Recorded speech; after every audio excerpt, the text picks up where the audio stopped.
Hey, everybody, welcome on back. It's a twisted history of the Olympics. It's me, and it's Vibs. Vibs is back 2 weeks in a row, and I can't stand it, how happy I am to have Vibs in the seat to my immediate right. John is in here also. Every episode is brought to you by our presenting sponsor, It's 3Chi. It's our favorite product in the world, 3Chi. It's the industry leader in Delta-8 THC products. Since we last spoke, Vibs, 3 people, just by coincidence, have hit me saying that they tried it. One guy said, my company no longer tests for marijuana, so I've always been concerned about it, so I'm trying 3Chi. I said, God bless you. A couple things. Nothing but good fucking feedback. I saw a couple tweets coming out of your house, enjoying the, what do we call them, the rice treats? Yes, Can't the call cereal them bars. The cereal bars, yeah. We did that the other day to watch Ted Lasso. Love that show. So 3Chi, for people who don't know, formulated by a biochemist, made in the USA with USA-grown hemp.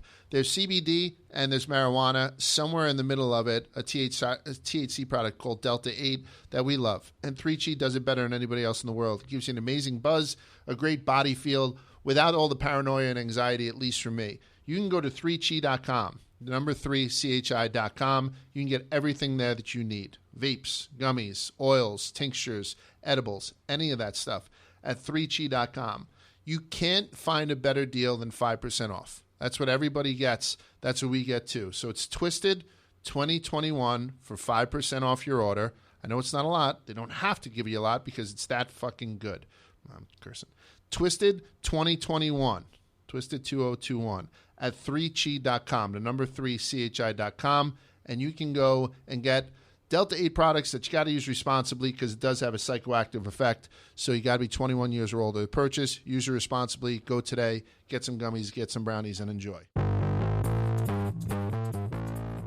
It's a twisted history of the Olympics. And I'm telling you, you can't go any further back than we're going to go, and you can't get any more recent than we're going to go, than we're going to wind up today, barring this latest Olympic Games.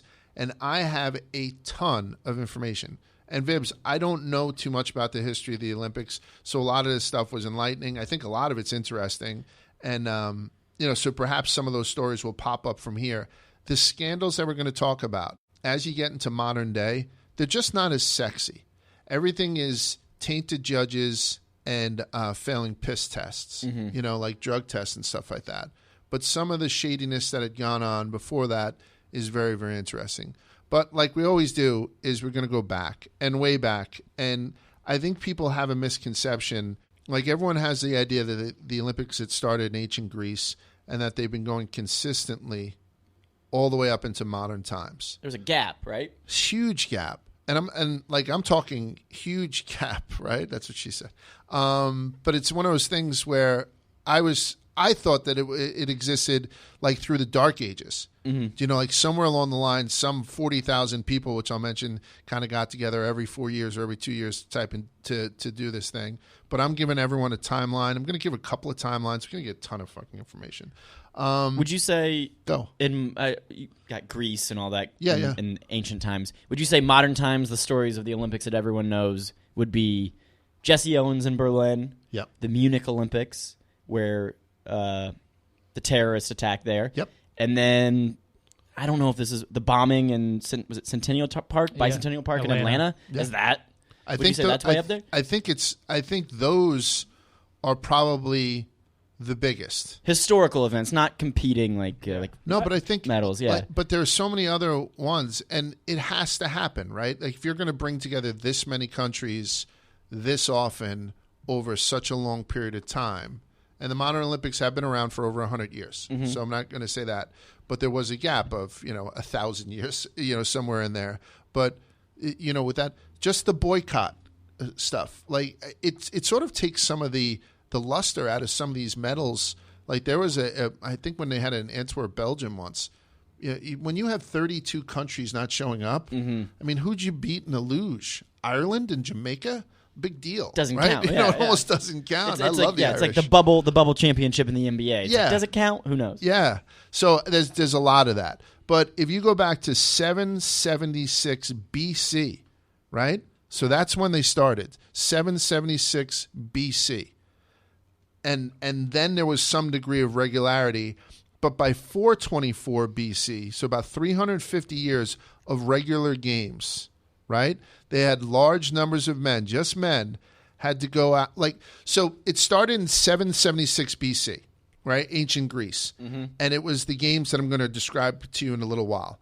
But around 424, it started to lose its luster because everyone had to start going out and fighting the Spartans. Like we talk about how things take a break in and around world wars. Greeks versus Spartan wars were fucking huge, right? So all of a sudden, there was more on people's plates than watching greased up naked men wrestle. Yeah, right. Baseball wasn't as fun watching Ted Williams hit grounders when the Nazis were invading. You know what I mean? So Ted Williams had to go over there and do that. Yeah. So a relatively big event in 700 BC. By 400 BC, it started to lose its luster. The last time the ancient Greeks threw together a big Olympic Games was at 393 AD. After which the Roman Emperor Theodosius I abolished the games for being a pagan event. You don't like that? No, I'm just laughing. The Roman Emperor. I have to get these things right. No, I know that there's somebody out there who's named Theodosius. So if I said Theodosius, I'm going to get a goddamn letter. I'm on my best behavior, by the way, today. Don't come at me. When your accent the Roman Emperor. Out, there's nothing you can do about it. The Brooklyn thing comes out, yeah. So as centuries went on, people get nostalgic about the good old days before their great-grandmothers were born. So the tradition had a low-key revival in 1612. So 393 AD, it gets stopped. It gets reinvigorated a little bit in 1612 when Robert Dover, a barrister, founded the Cotswold Olympic Games, Olympic with a CK. The games were featured, didn't have a lot going on there. It featured like horse racing, fencing, something called shin kicking, and then throwing the hammer. And it took place in some place called Chipping Campden, England. Shin kicking is where you stuff your pants with straw and you kick each other in the shins, right? You hold each other by the collar, right? You're essentially just face to face, and you're kicking the other guy until one of you falls. In 5th grade, no joke, 5th grade, my friends and I did this at recess. Tell me you were a shin kicker. I thought we invented shin kicking. I thought we talked about this on Twisted History, Culture, and Tradition. You guys remember that? I don't know if we did. Perhaps. Yeah, we did. But we would just kick each other in the fucking shins. Yeah, when you think culture and tradition, you think of this guy in high school in Indiana. Shin kicking, yeah. Hey, let's go kick each other in the fucking shit. Yeah, but it's actually shin kicking that was our life. Officially known as the only English martial art. Like, Taekwondo is from here and all that kind of stuff. And I don't believe there's an Irish martial art, but the shin kicking is officially the English martial art. Europeans get it. Nothing hurts worse than getting kicked right square in the shin. Absolutely, it's a good bone to kick. So those Cotswold Games. So those were the Cotswold Olympic Games. The Cotswolds Games was followed by other national games in England, but the true beginning of the International Olympics that we celebrate today happened on April 6th, 1896, right? That year, the games were held, sensibly enough, in Athens, Greece, and 14 nations competed, including the United States, France, and Germany, and all winners were presented with the same thing, an olive branch and a silver medal. There were no gold medals when they reinvigorated the games in 1896, right? So outside of those smaller English games where a bunch of English guys got together and kicked each other's shins, there was a 1,500-year hiatus between 393 and 1896 for the Olympic Games. Mm-hmm. So if you're wondering how big the gap was, which I made a stupid joke about, 1,500 years that there was no Olympic Games. It's been nice. But since that, there was a revival, like we're saying, at the turn of the 20th century. The Olympics have been going strong, other than the occasional interruption date due to wars and stuff like that. Let's spend a couple of minutes at the first Olympic Games back in 700 BC. I think most people believe the original Olympic Games was all about sport, when in reality, it was more of an immense woodland festival. It seems like something that Mincy would have showed up to. According to National Geographic, the original Olympics gathered a crowd of about 40 grand with no seats, and the festivities included palm readers, fire eaters, artists, riders, ladies of the night. There was prostitutes at the original Olympic Games, and plenty of ritualistic sacrifices to the gods. There were some sporting events, but none of the athletes wore clothes, and their skin was coated in olive oil. Not shocking thing for back then. In fact, the word gymnasium comes from the Greek root gymnos, meaning nude. As such, a literal translation of gymnasium is school for naked exercise. So there was a lot of sports competitions that happened back in naked Greece that were between two naked, greased-up guys. You're right, Lars. This does sound like a Grateful Dead concert. Kinda and Mincy would fit right in. Yeah. There was always like some guy on the periphery of an outdoor Fish concert who was covered in olive oil and naked. And Mincy's like, "What's up, fella?" And just vibe. Yeah. Go put some pants on. No, he's like, "Oh yeah, live your truth." Yeah. Tony Peritet, good name, author of a book called The Naked Olympics, described the ancient games as being like an extremely badly planned rock concert. Some call it the Woodstock of antiquity. However, none of these festivities were frivolous. The Olympics were, first and foremost, a religious event, held in honor of the god Zeus. Even when athletes did compete in sport, they did so in order to please one of the gods or goddesses.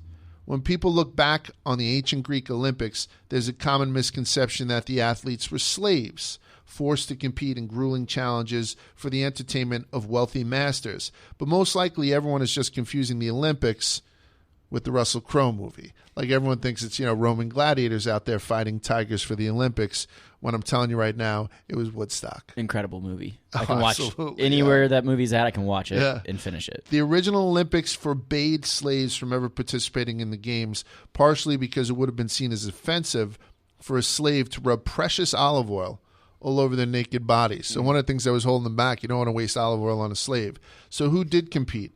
In the original games, most Olympians came from privileged backgrounds. Being born into wealth afforded a young male wannabe Olympian a lot of advantages, such as having the time and money to spend on training and a shitload of olive oil. So that's what the original Olympic Games look like for people who, have some sort of misconception. Then there was a 15 to 100-year gap. I won't go year by year, but I will highlight certain milestones since the modern Olympics began. I feel like not much has changed if you think about it. Because there's still like the Olympic sex village where all the athletes are just banging it out. They're all drinking, partying, doing whatever they want. And absolutely. Yeah. There's less olive oil, I guess. Exactly. Yeah. They saved a ton on olive oil. So we go to 1896. Right away, that's all I'm going to do for the ancient history of it, because there's so much modern history of the Olympics as we know it. So we're going to take 1896 as the kickoff point for what we now know as the Olympic Games. Forget about the naked Greeks in olive oil for now, if you can. I don't know if it's stuck in your head. It's stuck. Yeah, 1900, so just 4 years into it. Paris hosted the games, but they hosted it without a stadium. Most events were held in the Bois de Boulogne. I think I got that right. Bois de Boulogne. And swimming events were held in the River Seine. More importantly, women competed for the first time in 1900. And it was the last and only time cricket was featured in the Olympics. Good riddance to cricket. I don't know if there's any. It's actually shocking to me a little bit because it's such a popular international sport. 1896 and 1900 were the only 2 years that cricket were involved in the Olympics and kicked out. Yeah. I think one of the problems is that it's like a 2-3 day game. Well, right? they've since curtailed it. Oh, actually, you're right. It used to be right. I think they used to have ones that were like a week long, and now they're like, all right, we got to get rid of that. Let's just do a couple days. Yeah, they have like rapid cricket now. Yeah, but it's huge still. With skateboarding making an appearance at the Olympics, you'd think cricket wouldn't be too far behind with massive markets like India. You know what I mean? I mean, just having the country of India is a sweet market. 100%, and they're as big of fans as soccer fans or football fans, as they want to say it. I don't mean American football, who are absolute craze.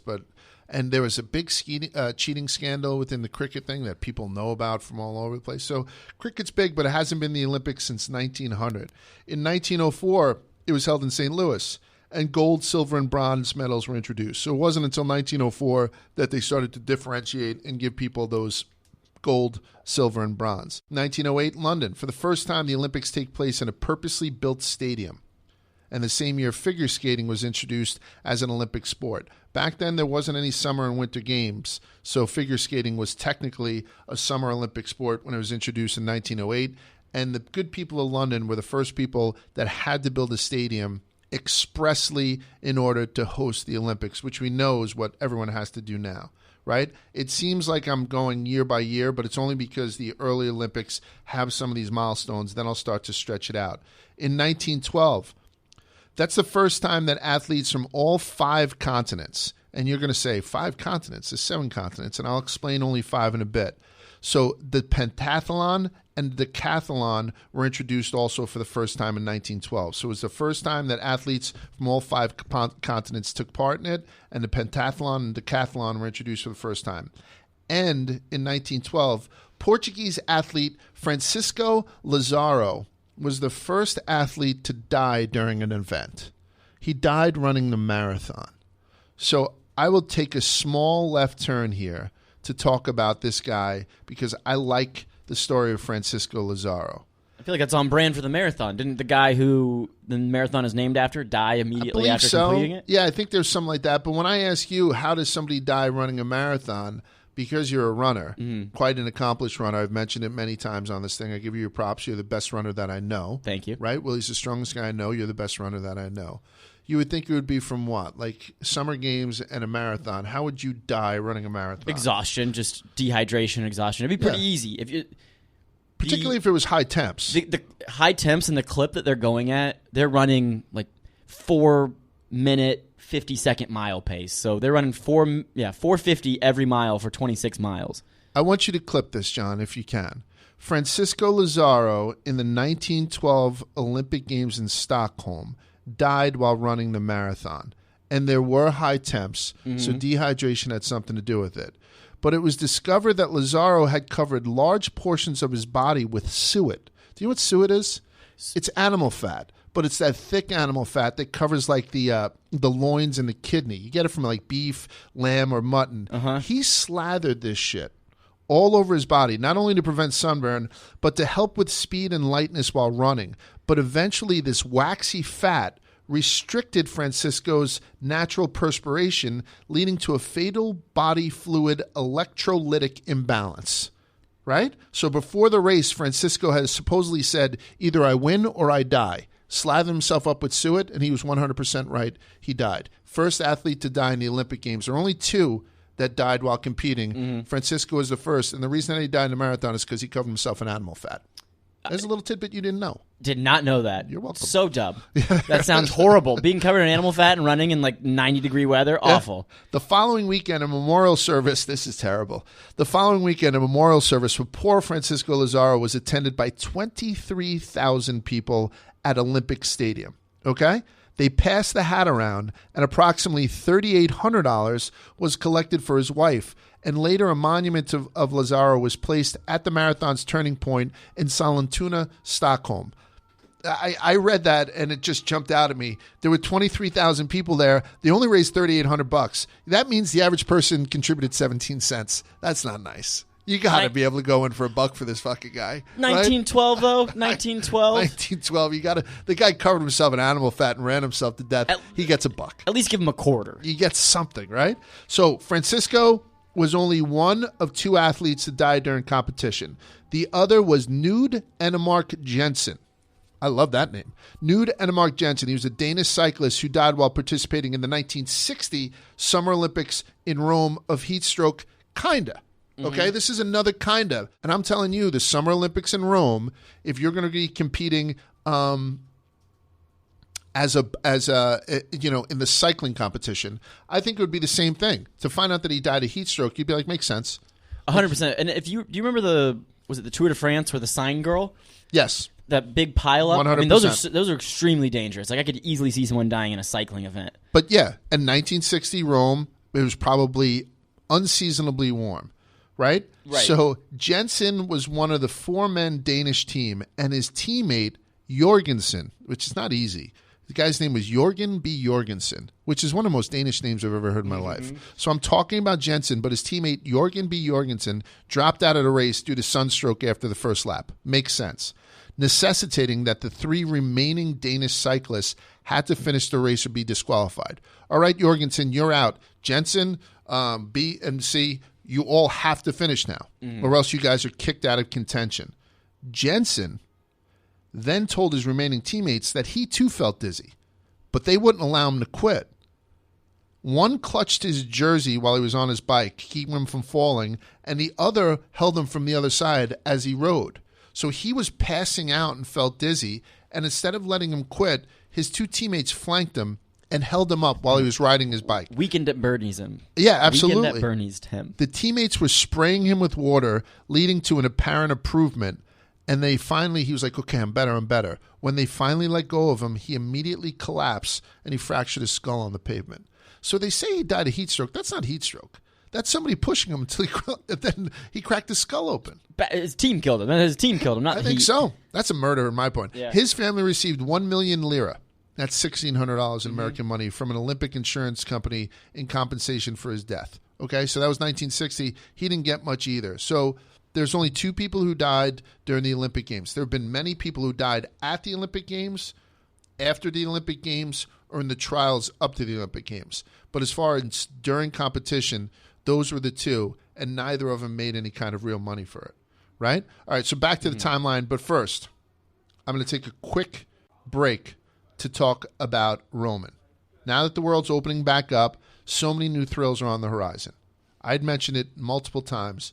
Vibs is having an inordinate amount of sex. He just is. And whether you've been in an unreal amount. It's unbelievable. It's scary. And you look exhausted at times, but so happily exhausted. Do you know what I'm saying? I'm spry. It's like you're doing something you love. Yeah. And I love to see it. A lot of people don't have that luxury. I'm like those Olympic athletes. I'm willing to go out doing what I love. Yes, exactly. yeah. Even if it kills me, I will do it. Yeah, so Vibs has got the same thing as Francisco Lazaro. He covers himself with animal fat, and he says, I'm either going to have sex or I'm going to die. And so far, you haven't died. Right. Keep it up. I've switched it to covering myself in Roman to last longer instead of animal fat. That was my trick. A lot of people can't do it what Vibs does because they suffer from erectile dysfunction. Nobody wants to admit it, but sometimes you have a tough time getting the guy to salute, right? So if you want to be treated for that, you can now do that from the comfort and privacy of your own home. Roman is confident that they'll give you confidence knowing that you can rise to the occasion in the moment. We're looking at the Summer of Love 2021 version, where everyone's out there trying to get inside everybody else, like Vibs. Roman wants to make sure you can participate in your way, whether it be as a single person or a couple who would rather stay at home and just get inside each other. A U.S. licensed healthcare professional will work with you to find the best treatment plan if you're having any kind of problems. If medication is appropriate, it ships to you free with 2-day shipping.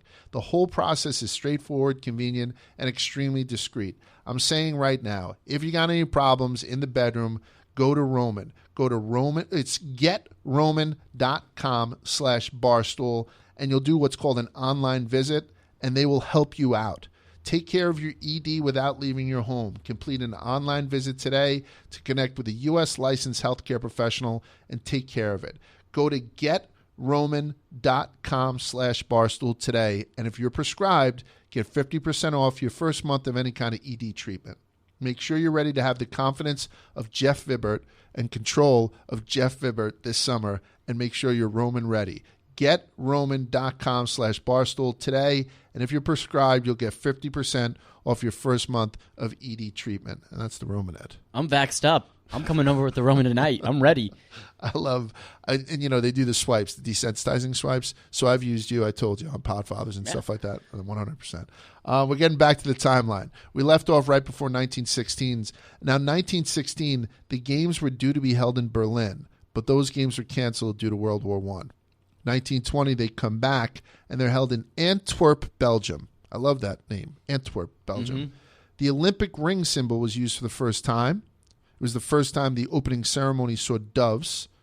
Austria, Bulgaria, Germany, Hungary, and Turkey were not allowed to take part because they were defeated in World War I, and it was the last time the Olympic tug-of-war was an event, which stinks. I don't care if cricket ever comes back, but if you ask me today what I'd like to see back in the Olympics from old days, I would like to see the tug-of-war come back. I would watch hours of tug-of-war. I would love to see who we would recruit as an American, like these guys from, Magnus von Magnuson. I would assume the Nordic regions would do great with those. I would love to see the tug-of-war back. Yeah, I also wonder if you'd pick some guys who obviously are big and have some strong legs, but then I wonder if you'd be like, well, we also need some guys with some big arms. So I wonder if you get like a mix. I have no idea what the strategy is. I'm going to say it's all in the thighs. Short thigh, short core guys, hockey players. When I got beat up by Ray Bork, I tried to move him, and it was like he was cemented into the ground. Yeah. Oh, I got molested by Ray Bork once in a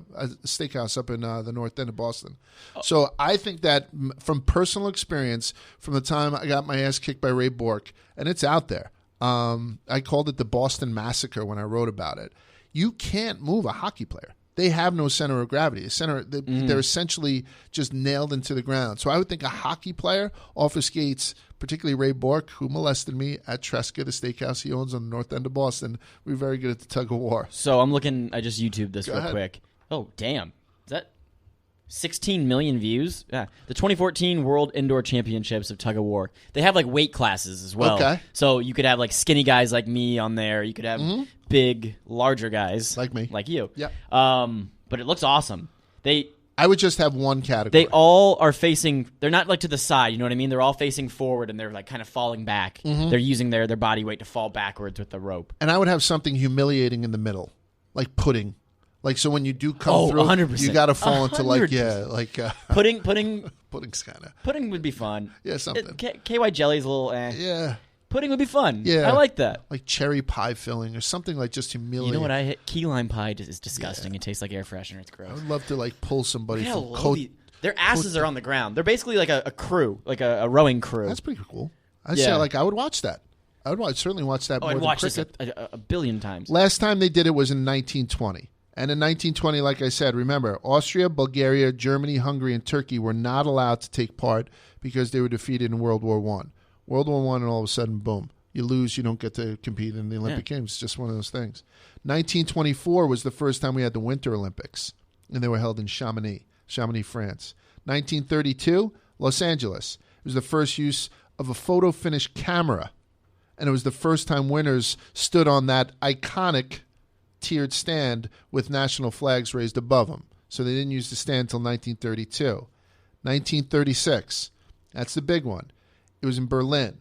It was the first one to be televised, but the footage could only be watched on local television in Berlin. Basketball became an Olympic sport for the first time, and for the first time that it debuted, it was won by the United States. And I will talk about Berlin in greater detail in just a little bit, and I will talk about the absolute domination that the United States had over Olympic basketball well before we put together a dream team. We were the team in the 1930s for Olympic basketball, which I don't know if a lot of people know about, but you're about to know it. 1940 and 1944, both of those games were canceled because of the big one, because of World War II. And then in 1948, Olympic Games come back. Germany and Japan were not invited because they lost World War II.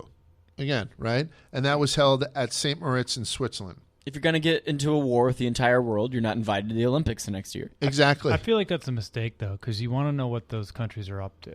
So if you're like, hey, come into the Olympic Village, you have to come to the Olympics. We don't want you working on bombs. And no, I want to shame them. I want to shame them. I don't want them to podium. I want to beat them in the sport. We just kicked your ass in the war. Now we want to beat your ass in handball. Wouldn't it be something to make them compete, but they were not eligible for any awards? So they're just immediately disqualified, but they have to compete. They have to be there. Oh, yeah. I like that even better. A lot of our fantasies for the Olympics involve humiliation. Isn't that shame? Shame goes a long way in motivating people. Yeah. Isn't that actually happening, though? Like, when you look up the Olympic medal standings, it says Russian Olympic Committee. Yes. They don't have the flag of Russia. I believe that's some sort of response to their cheating. So I believe we may get into this. They're not penalizing the people. I'm not. So you're saying this, but like when I start to go over the scandals of the Olympics in a little bit, I will not go over some of the stuff that's going on. Icarus. I'll touch upon like Beijing and the problems that people have with the Uyghurs and stuff like that, and Russia and some of the human rights violations that have happened. I don't get granular on that at all. I don't get granular on why ROC is up there and whatnot, because I just don't. There was so much stuff before that. Like I concentrate on 120 years before. Right. Yeah, I'd say the Russian doping is probably the new like the Atlanta bombing. The Russian doping is like the modern story. If you haven't seen Icarus, check it out if you want to know more about the Russians cheating recently. Oh yeah. But I think they're under that umbrella. The athletes that didn't cheat and aren't I don't know, suspended or anything. They're allowed to compete for Russia, but they're not allowed to use the Russian flag and everything like that. Right. I think that's what that's for. I think so. And the thing is, so they don't get penalized. When I go over some of the scandals too, if I was to just do scandals about the doping, it gets repetitive. It is. It's repetitive, and everyone has been caught doing it. And it's the same thing with the dirty judges. Like boxing is the worst for me. Like I've watched Olympic boxing. I've seen people get absolutely hosed. Mick Conlan, one of my favorite fighters, kid from Northern Ireland. He looks like he just walked off a U2 cover, and he's fighting this weekend actually. He got hosed, and it's so blatant, some of the bad judging. I'm going to do the timeline real quick just to get through it, because I told you in 1948, Germany and Japan, no bueno, they couldn't do it. That was all done by 52. 52, they said, you're back, right? Mm-hmm. So they had a 4-year ban from international competition. 52, they're back. In 52, it took place in Oslo, Norway, which was the smallest city to host the Summer Olympics ever, Oslo. And after much discussion, Germany and Japan were allowed to compete again. 56, Melbourne, Australia. Look at how many people boycotted it. Iraq, Lebanon, and Egypt boycotted those games because it was a protest at the British, French, and Israeli invasion of Egypt, which was the Suez Crisis. Mm-hmm. So those 3 guys did that because of the British, French, and Israeli invasion of Egypt. Then Netherlands, Spain, and Switzerland also boycotted to protest the Soviet invasion of Hungary. Then the People's Republic of China boycotted to protest the game's recognition of Formosa, which is now Taiwan. So that's the game that I thought jumped out in my mind. When you competed against everyone but Iraq, Lebanon, Egypt, Netherlands, Spain, Switzerland, and the People's Republic of China. So if you have a gold medal from the 1956 games, it's not worth anything. 100%. I don't think it's not worth 100%. Yeah. 1964, the Summer Olympics were in Tokyo. The only reason I mentioned that is the first games held in Asia. 1972, that was Munich. That was Black September terrorists came in and killed 11 members of the Israeli Olympic team, right?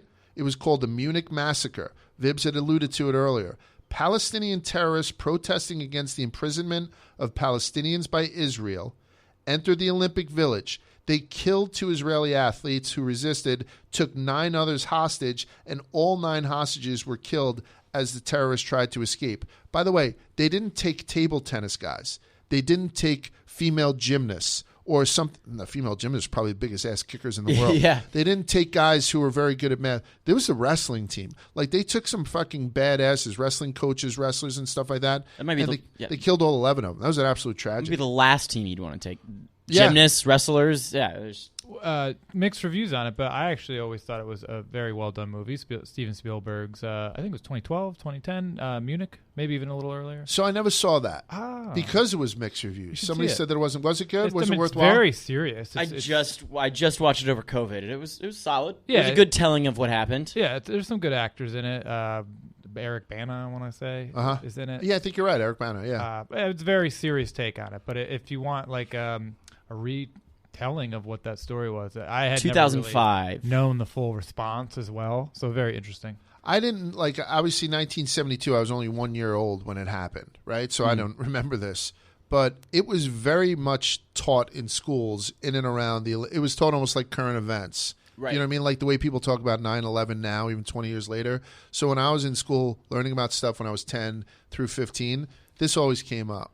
Because I remember Black September terrorists. Sorry to do this to you, but it's actually one of my favorite stories, kind of. A left turn is, so Jim McKay, who was actually, I think, a Philly guy, which is why I always liked him.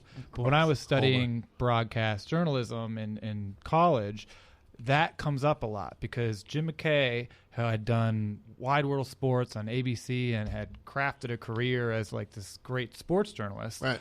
All of a sudden, he's the only guy.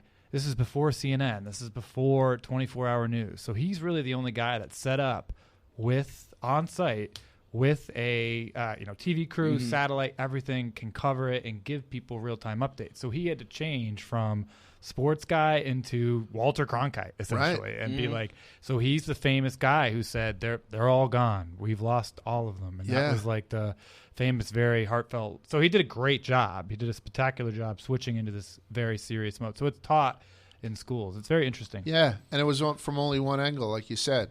It wasn't 30 different people with cell phones kind of documenting it. I don't know, Jim McKay. So that was the Munich games in 72. 76, Montreal, 31 nations boycotted those games as a protest against the New Zealand rugby team's most recent game with South Africa. So that was an apartheid type thing. Yeah. 31 nations boycotted Montreal in 76. If you medaled in Montreal in 76, throw it away. With yeah. 70, is that the most? 52 or 76? Which is the most? Or 54? I don't know, but they're both suspect to me. Yeah. Increased costs together with the reduced number of visitors because 31 nations boycotted nearly bankrupted the city of Montreal. Montreal got hosed on those Olympics. You spend all that money on the stadiums and everything. Yeah. Also, people that are always like, I don't like sports these days. It gets too political. 4 years later, look at all this shit. 4 years later, Moscow, 61 nations. There we go. 61 nations refused to compete in these games as a protest against Russia's invasion of Afghanistan. So that happened in Moscow, and they would never release just how hosed they got, right? Mm-hmm. Yeah. In Moscow, we asked the questions. Yeah, like, no, you did great. Yeah. So 4 years later in 1984, and so that was the 1980 games. That was the one where Jimmy Carter said, we're not going. Yeah. Right? So that's where the United States didn't go either. That was Moscow in 61.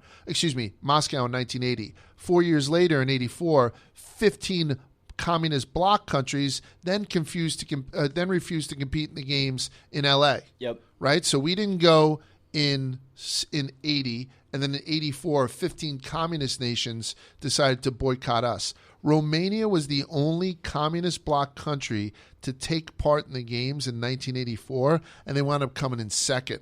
So it was a great year for Romania because they're the only communists that came over here. I think that's a brilliant move. I don't know how they made it out without being blown to bits. I might be confused, but I think Romania has just an incredible water polo team. I believe they do, and on top of it, they have an unbelievable gymnastics program. And they kind of went head-to-head with the USSR with their water polo team. Okay. And it's kind of badass. Yeah.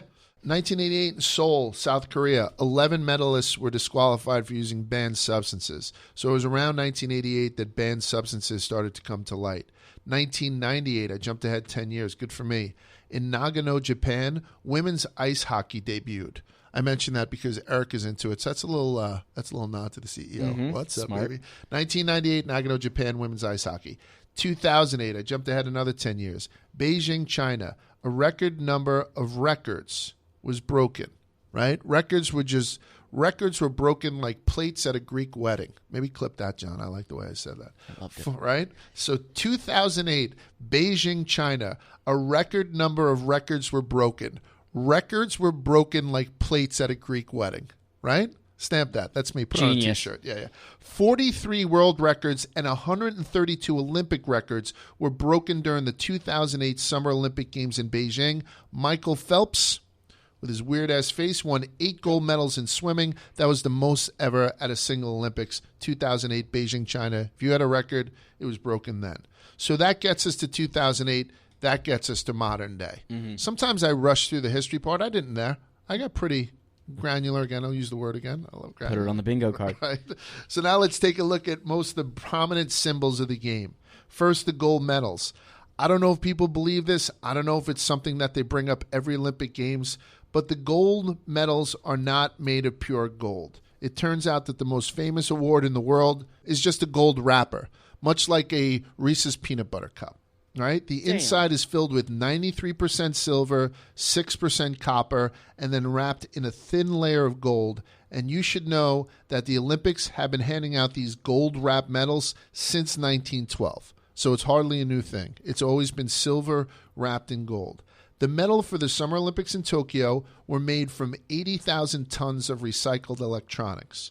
The Tokyo Games gold medal weighs about 556 grams, which means an Olympic medal, if it was made of pure gold, would cost about $32,000 to make.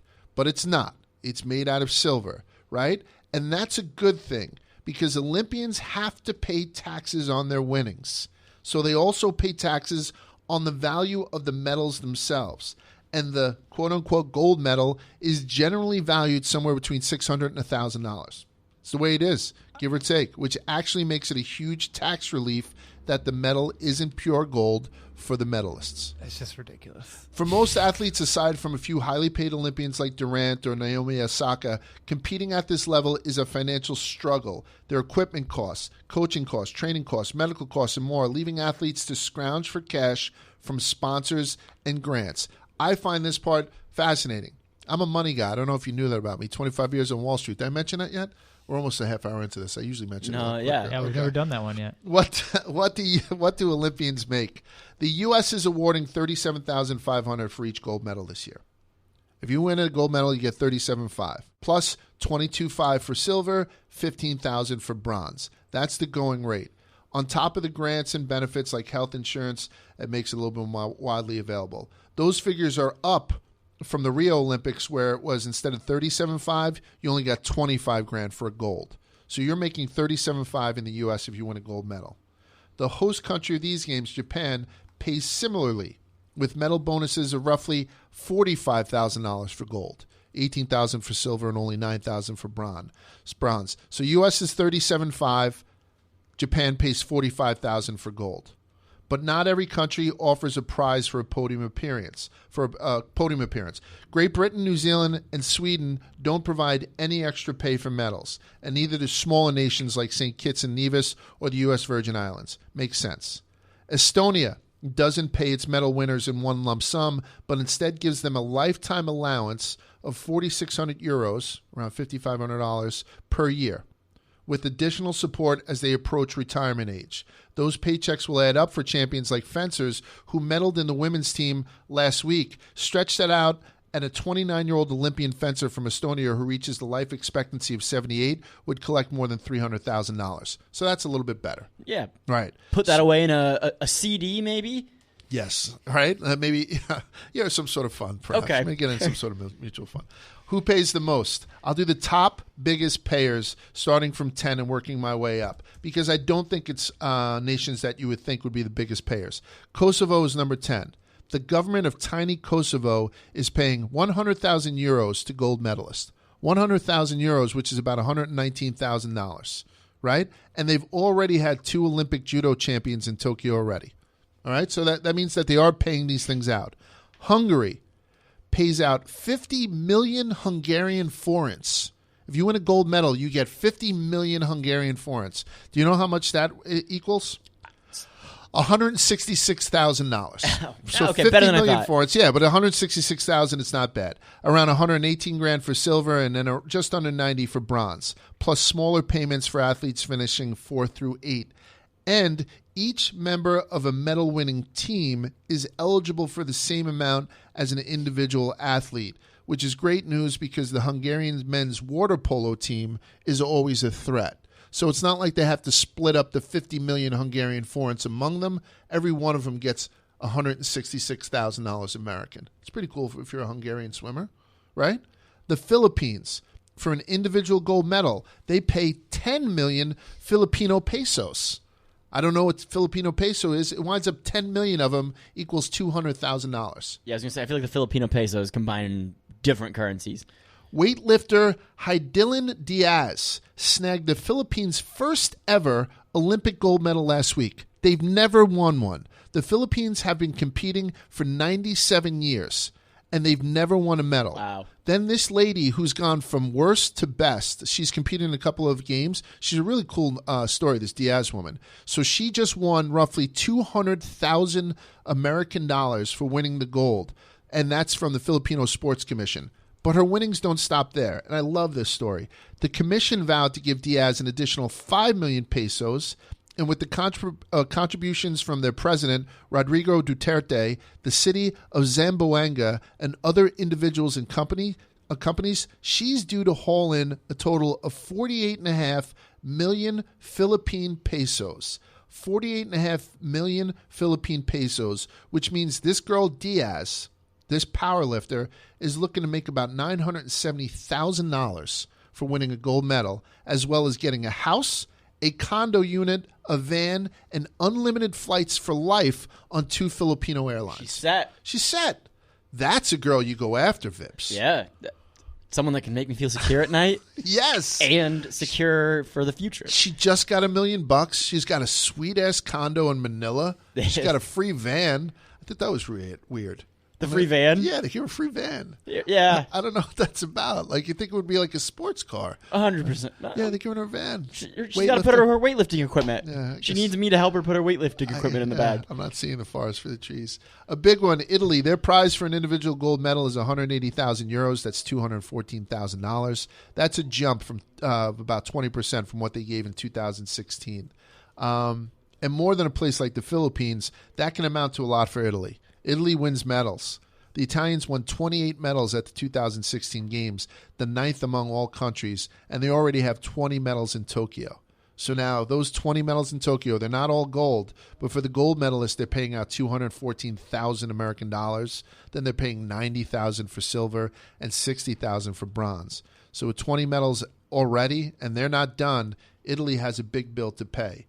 Malaysia, for an individual gold medal, pays 1 million Malaysian ringgits. You know I'm only saying this because I like talking about different types of currencies. Mm-hmm. I've never heard of a Malaysian ringgit, but 1 million of them is 237,000, which is kind of cool. A Malaysian ringgit sounds like a marsupial in a tree. You know it does, I mean? Yeah. It doesn't sound like a currency. It sounds like an animal. Beautiful ringgit. Yeah. Oh, yeah. Wow. I hope they never go into a zoo. They deserve to be free. Oh, there's such majestic creatures in the wild, and their coats get so much shinier in the wild. Oh, they really do. Mainly vegetarian, but they could sometimes eat a child. One of the reasons I wanted to mention Malaysia also is that after an August 2016 decree, I love this shit, Malaysia's Paralympians received the same amounts. So I like the fact that their Special Olympians or Paralympians receive the same amount as their more traditional Olympians. No differentiation there. Yeah, I love that. Good for you, Malaysia. Kazakhstan, they give $250,000 for a gold medal. Nice.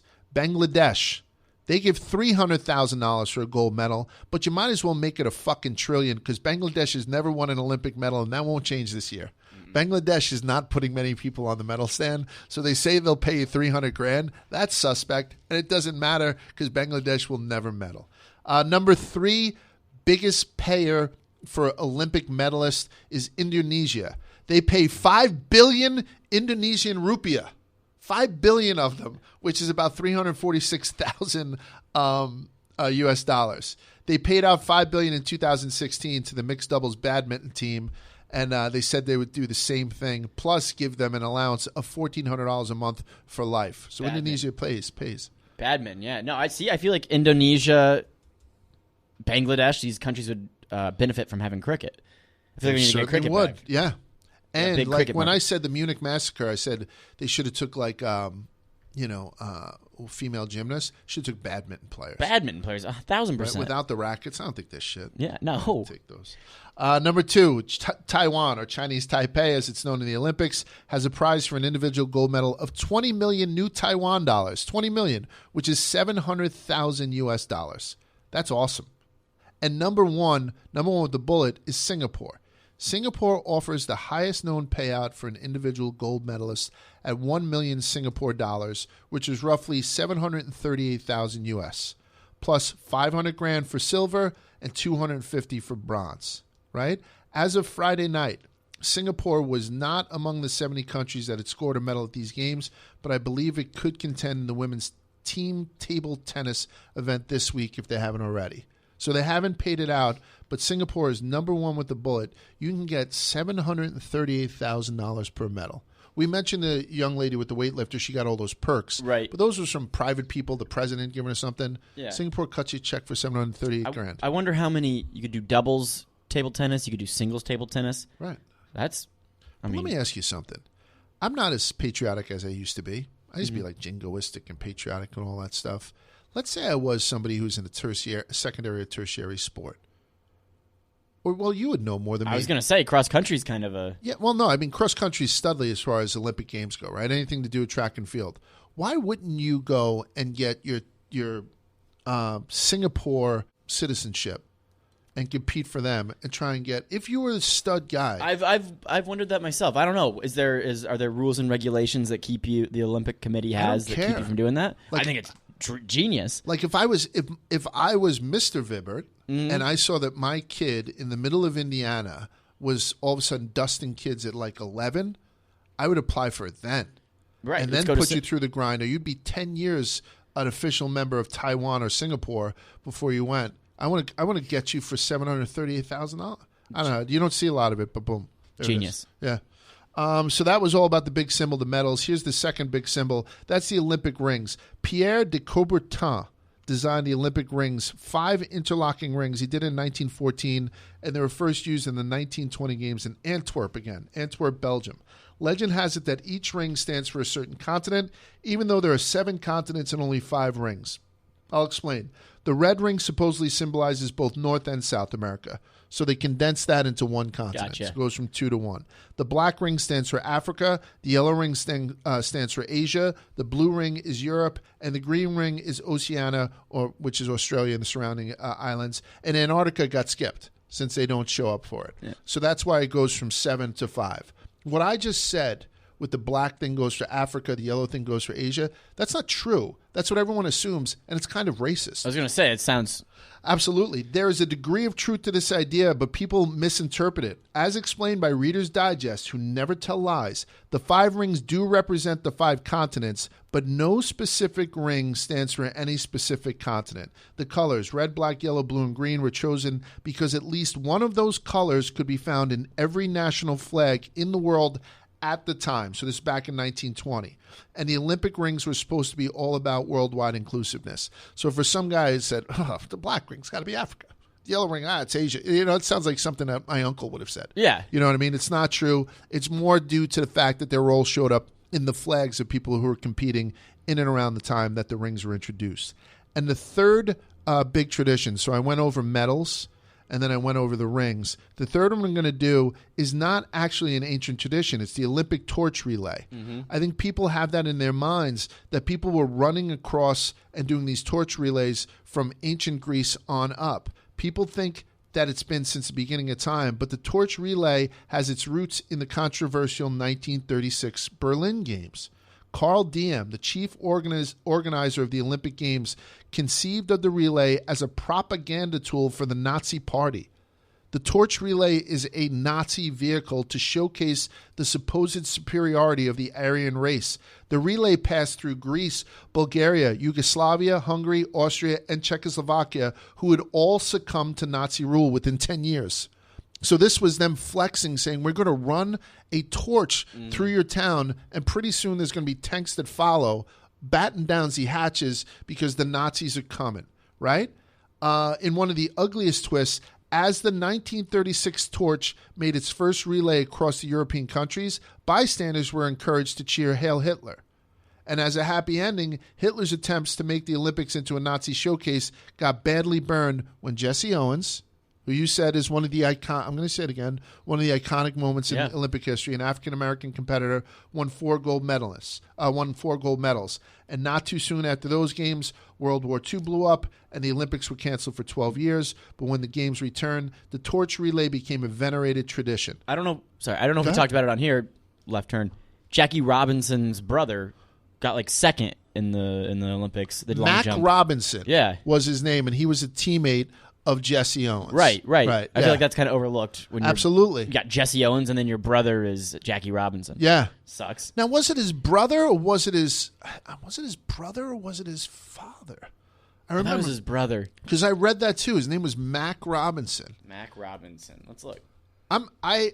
So everyone has their favorite Olympic athlete. Mm-hmm. My second favorite Olympic athlete is by far Jesse Owens. My first favorite Olympic athlete is a boxer, which is no shock.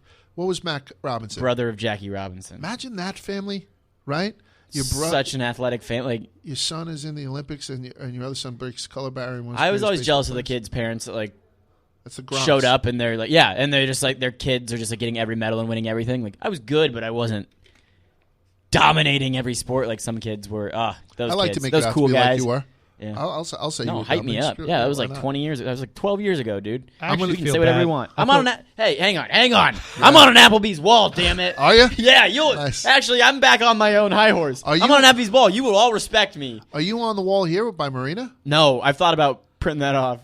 I'm on. I just gave her one of me in the ring. Really? Yeah. I think I'll have to go look at it. Yeah. I need to see this. It's pretty sweet. Yeah. 96th Street Applebee's. You can find a young Jeff Vibert.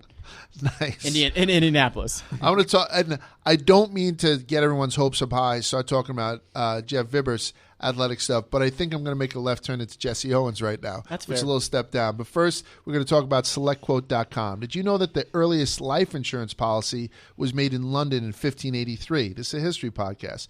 Before last year, some things were low on our to-do list, but life insurance can no longer be one of them, especially now. If you're not scared into getting life insurance now, then I don't know what's going to scare you to do it. If you're like me, I got a wife and 3 kids, you need to protect them, and life insurance can pay off a mortgage or put your kids through college. Listen, you need an expert to do it, and I'm telling you to go to SelectQuote. SelectQuote has been around for 35 years. 2 million families have trusted them. SelectQuote comparison shops highly rated insurance companies like Prudential, Banner, Mutual of Omaha, all the ones that you know, to impartially find you the company with the best rates for you. Their technology quickly matches your individual needs with the best insurance company to find your best policy. You'll be surprised how affordable a policy can be. Plus, the quotes are free. All right? So you're going to go to SelectQuote.com. Do it for your family. And within minutes, you'll have a free quote. You'll see how much you have to pay for some degree of security. That's SelectQuote.com. They shop for you, and you save on life insurance. There is no kind of code or anything like that.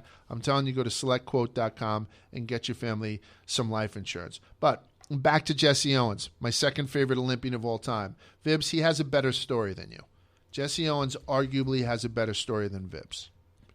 Arguably. Yeah, un poco. He was born in Alabama. He was the youngest of 10 children, 3 girls and 7 boys. His father was a sharecropper, and he was the grandson of a slave. That's kind of a cool, I mean, it's a terrible thing that happens to him, but that's kind of a cool way to go. From meager beginnings. Very.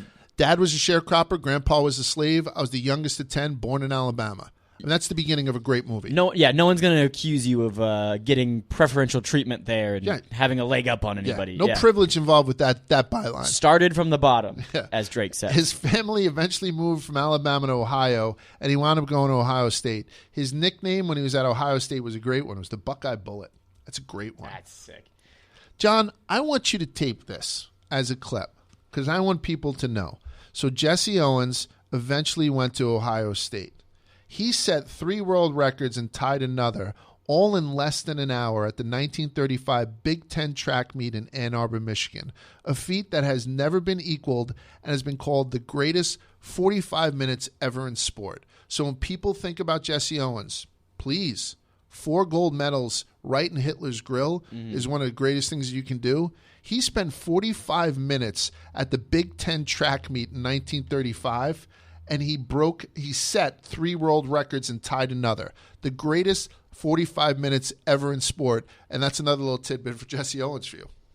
You're welcome again. It's also funny you have these scrawny white kids going out there trying to compete Division I, and Jesse Owens is who you're competing against. Yeah. Jesse Owens. But with all his athletic success, he had to live off campus with other African-American athletes. When he traveled with the team, he was restricted to ordering carry-out or at only blacks-only restaurants. It wasn't easy for him again. He had to stay at blacks-only hotels. He didn't receive a scholarship.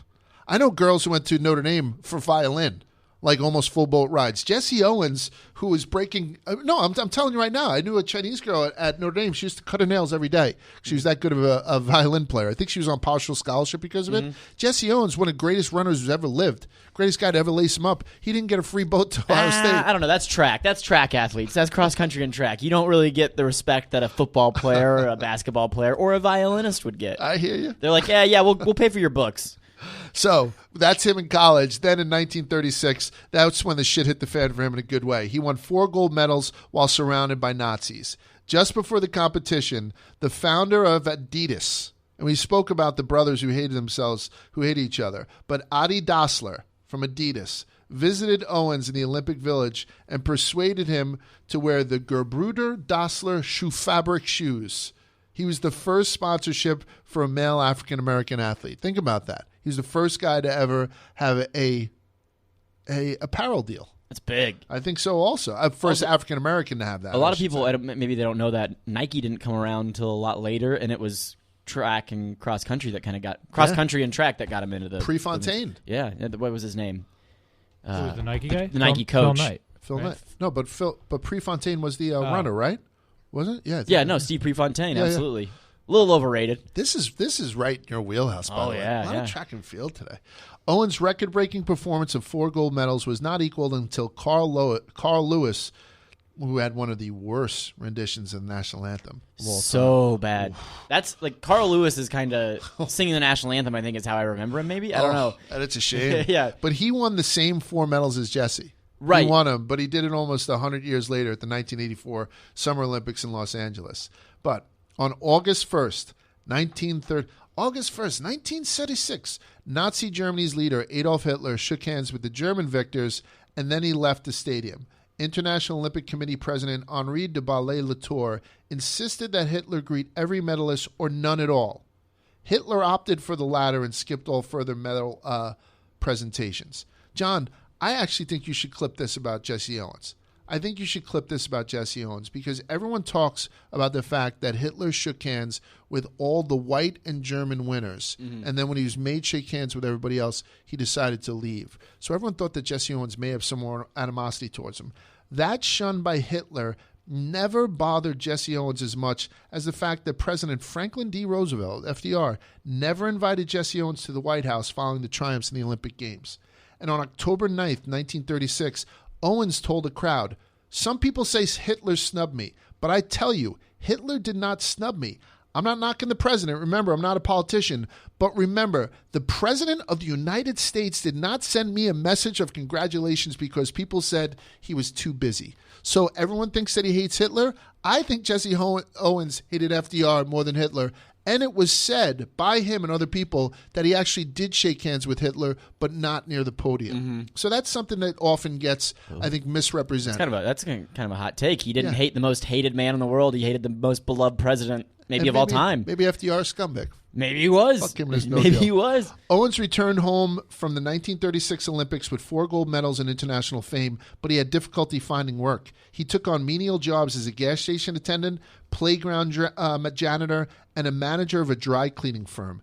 Jesse Owens, to make ends meet, also raced against amateur runners, and he also raced against horses for cash. People would put like, "Hey, $300. Can you race this horse?" Yeah, sure, I'll race him. Chad Johnson kind of did a stunt like that, and I think Derrick Henry did something where they raced Probably a horse made or like $1 million. a cheetah. Yeah, yeah. Jesse Smart. Owens got like pocket money for it. Yeah. He became a pack-a-day cigarette smoker for 30 years. I think that's wild too. That a guy like who is one of the greatest athletes in the history of the world became a pack-a-day cigarette smoker for 35 years. He died of lung cancer in 1980 at the young age of 66. My guess. Do you have any more notes on this? That's it. That's all for Jesse Owens. Well, so I think he fell into that weird spot where we didn't really know how bad it was yet, right? Because when he retired, it was well before they had any research on it. Mm-hmm. So he smoked essentially at this time where everybody thought, "Oh, there's nothing wrong with this." There's nothing wrong with this. Absolutely all the way not. through the 60s. When did they finally put that shit out? Like the 90s? Well, I think it was too late for him. But 80s? even if they did, I mean, there's Virginia Slims ads with with pregnant women. It took a long time before they were like, "Oh wait, this is actually going to kill you." Right. But I don't think people know that he had a tough time. He was managing a dry cleaners. He was racing horses for money and ripping butts like a fucking furnace. Just throwing out darts. Nothing more sad than like an out-of-shape athlete that used to be a stud. I'm going to take a break right now. Have you guys noticed that I've been cursing less? Or no. Has it been? I noticed that you've been trying, and I think you've been slightly succeeding. Okay. It's a all right. You cursed leading off, and that's the only time I noticed. I do a little right bit, right out of the gate. Yeah. All right. So that's my second favorite Olympian. I'm being a little bit selfish now because I think people need to know about my favorite Olympian. He's a boxer, which is a shocker, I guess. Mm-hmm. His name, because we're doing too much track and field. Yeah, it's boring. It's not a spectator sport. Teofilo Stevenson. I mean, that's a pretty cool name, but it doesn't really make sense. You know what I mean? It's like Tonto Goldstein. He was a Cuban heavyweight who won consecutive gold medals in 1972, 1976, and 1980. He might have become a 5-time Olympic champion had the Cuban authorities allowed the Cuban boxing team to participate in 84 and 88 Summer Olympics, which they wound up boycotting. So this guy was he was one of the greatest Olympic boxers of all time, if not the greatest Olympic boxer of all time, and that's with not able to compete in 2 games that he probably would have dominated. But he won in 72, 76, and 80. He was often dubbed by the American media as Muhammad Ali's communist twin. I think that's interesting. And speculations went back and forth as their much-anticipated fight if Stevenson would accept an offer to turn pro. So if you're in Cuba and you're competing as a boxer for Cuba, for the communist regime of Cuba, you obviously couldn't compete professionally. And he would not defect and leave Cuba permanently to go pro, even though it meant a bunch of dough. He never went pro, claiming his devotion to Fidel Castro's cause. Stevenson rejected all offers to turn professional and engage in a fight against Muhammad Ali, even though he was promised that it would be $1 million fight. This is what he said: "What's $1 million against 8 million Cubans who love me?" I think that his story, Teofilo Stevenson, is not told enough. He's a guy that probably would have kicked Muhammad Ali's ass, probably could have won 2 more gold medals, making him a 5-time Olympic gold medalist in the heavyweight division. He was an outstanding boxer, but he was so into communism that he turned down all these opportunities, which makes him, on top of being one of the greatest Olympians and boxers to ever live, one of the biggest morons to ever live also. So Teofilo Stevenson, that's my guy, and now that's you guys history know about lesson. him. Yeah, why not? The Olympics is a great athletic event, right? We're good with it. But it also features horrible human rights abuses, which obviously I'm not going to get into too much, enormous waste, and as we've seen, propaganda for dictatorships like Hitler's, right? The reality is that the International Olympic Committee, the Games organizers, are extremely corrupt. They're morally bankrupt with a scandal-strewn history of cozying up to dictators. They're absolutely terrible. But still, it sounds like the ultimate honor and a tourism board's dream come true to be tabbed as an Olympic destination, which is why there's always a hot competition to be the next host city every time the Olympics roll around. Yes. Although I do think you're right, though. You've been getting into about why it's changed so much recently, though. Right. I mean, the list of countries that apply now it's not what it used to be. No. You know what I mean? People are finally starting to wise up. Yeah, it's so expensive. Yeah, you go into debt. The best place is to have it in like the United Kingdom. It's very centralized for all the countries. Maybe just in one spot. Like just keep it in one uniform spot. I love the fact that, I think it might have been that, who floated it first, but even have the Super Bowl. Now that there's a stadium in Vegas, do the Super Bowl in Vegas every year. Stop moving it around. You know what I'm saying? Remember when they had it in Jersey? Yeah. It was like an ice storm. Imagine your team finally goes to the Super Bowl and your dad spends money out the ass for you to go and sit down with him to go see the Super Bowl game, and you wind up having to go to Jersey in the snow. Or it was in Indianapolis. It was in Indianapolis, Indiana. Yeah. Imagine going to Indianapolis, Indiana. Who the hell wants? I mean, I want to go to Indianapolis. I want to go to St. Elmo's and have the horseradish. Yeah. Well, imagine going to you go to Miami.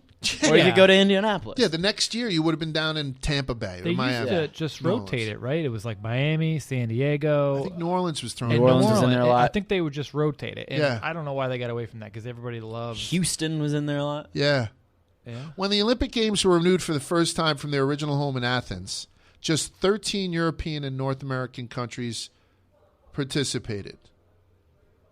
13 European and North American countries participated. So 13 European and North America. As with the original ancient games, only males competed, and they were a big success. And Paris jumped on the chance to hold the 1900 games. Hosting the games soon became an international honor and a moneymaker, and it was a right that was then bestowed to choose by the International Olympic Committee. However, now, host cities routinely lose enormous amounts of money on the games and end up with decaying stadiums that have little to no value. The money-making aspect of hosting the games is mostly non-existent. Los Angeles, who hosted the games in both 1932 and 1984, is the only city to turn a profit from the modern games, mostly because the required infrastructure is already there. Mm-hmm. Only LA made money. That's crazy to think. So they used the Los Angeles Coliseum, which was built in 1932 for the original games, and will be used again when Los Angeles hosts the Olympic Games again in 2028. That's a big part of it, is they look at infrastructure, and it's so much more of a thing now. Is like, how many things do we have to build? They require you to build insane amounts of stadiums. Like China, when they hosted in 2008, they built an incredible amount of things because they didn't really have them. Atlanta. Yeah, like when I lived in Atlanta or lived in Buckhead, you can go down to the shooting gallery in Atlanta if you're like a marksman, and you can use the Olympic shooting thing that they had bought. It's like overrun with grass and stray dogs. Right. You know what I mean? And it's like this state-of-the-art thing at the time. They're called golden – I didn't write this down, but they're called golden elephants. Because you know how sometimes there'll be like an Indian village where people are starving, but like the elephant is such a sacred like animal that they can walk through, and meanwhile you could probably live off an elephant for years. I started reading the biography of Richard Jewell, who is the guy that you mentioned, the security guard in the bombing of 1996. It's actually interesting because they go into how Atlanta got the big, because it's kind of like, how did Atlanta get so very interesting. Read it, check it out. It's interesting how they put together this entire pitch to get Atlanta the Olympic Games, and they got it over, like, at the time, Greece. Yeah. You know, like I think Greece was one of them, in Toronto, which is a very international city, which could obviously host the Olympics. So they beat out a lot of stiff competition. But what you have to pledge, like what you pledge as far as money, London brought in $5.2 billion in 2012. They made $5.2 billion on the Olympics. They spent $18 billion to do it. That's not a good thing. Beijing brought in $3.6 billion in 2008. They spent over $40 billion on the Olympics. I mean, that's staggering. Even worse, governments forcibly displaced numbers of people from their homes and businesses in order to make room for Olympic venues. Over 1 million people lost their homes for the 2008 Beijing Games alone. Brazil has similarly evicted a large number of peoples for the Rio Olympics in 2016 and to build even more stadiums for the 2014 World Cup. So in Rio, in Brazil, they were building shit all over the place, displacing people, and most of those people who were evicted were poor and lacking any type of political power, so they were just screwed. I'm going to stay with Brazil because I don't know why. Brazil usually shows up in, like, biggest crime stuff. I always shit on Brazil. Organizers of the Rio Olympics owed creditors the equivalent of $40 million. The Maracana Stadium, built specifically for the games, was vandalized and had over $1 million in unpaid electrical bills. And ownership of 4 of the new arenas passed to the Brazilian government when no private sector candidates came forward to take over management.